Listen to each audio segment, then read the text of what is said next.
পশ্চিমবাংলার বর্তমান রাজনীতিতে এই ধরনের মানুষের খুব প্রয়োজনীয়তা ছিল এবং তিনি তার যে স্বাভাবিক কাজকর্ম, আমি বিচার ব্যবস্থার প্রতি পূর্ণ আস্থা রেখেও বলতে পারি, তার যে স্বাভাবিক কাজকর্ম বা যে লক্ষ্য উদ্দেশ্য নিয়ে তিনি কাজ করছিলেন, অকুত ভয় চিত্তে তাকে নানাভাবে আক্রমণ করা হয়েছে, এখনো হচ্ছে।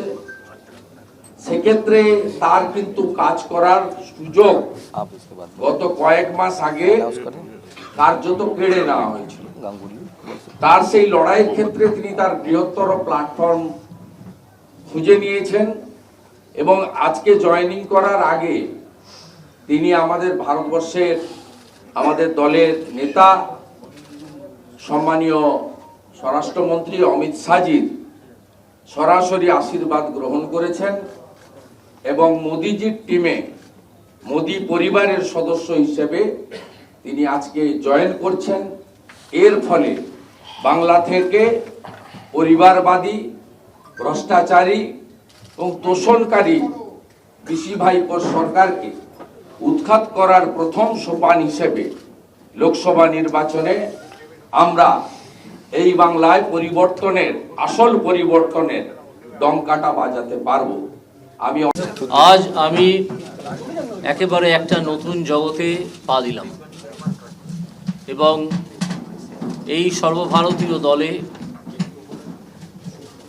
যেখানে মহান নেতা নরেন্দ্র মোদী, অমিত শাহ এরকম লোকেরা আছেন, পশ্চিমবঙ্গের তাদেরকে দেখতেই পাচ্ছেন, leader of the opposition, state secretary Mangal Pandeji এবং অন্যান্য স্টেট সেক্রেটারিদের, স্টেট প্রেসিডেন্ট আমাদের সুকান্ত দা, তাদের অ্যাডভাইস এবং সাজেশন আমার প্রতি মুহূর্তে লাগবে, কারণ আমি দলের একজন শৃঙ্খলাবদ্ধ সৈনিক হিসেবে কাজ করতে চাই।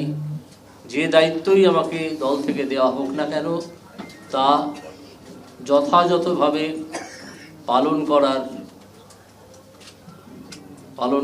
পালন করতে আমি প্রতিজ্ঞাবদ্ধ এবং আমি তা করব।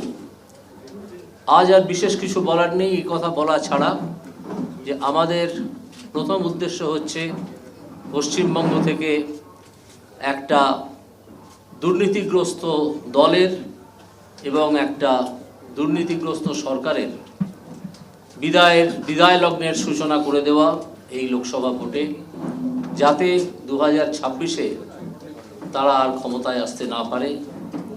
বিজেপির ক্ষমতায় আসা খুব দরকার বাংলার প্রয়োজনে, এবং একজন বাঙালি হিসেবে আমি অত্যন্ত কষ্ট পাই যখন দেখি যে বাংলা ক্রমাগত পিছিয়ে পড়ছে আর পিছিয়ে পড়ছে।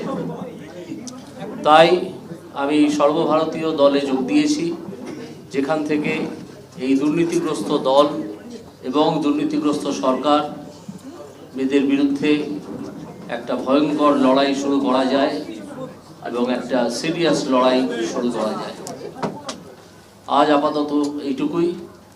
এরপর আপনারা দেখতে পাবেন যে আমার দায়িত্ব, দল থেকে দেওয়া দায়িত্ব আমি পালন করছি কি করছি না, এবং আপনারা এবং পশ্চিমবঙ্গের মানুষ তার একটা অ্যাসেসমেন্ট করবেন।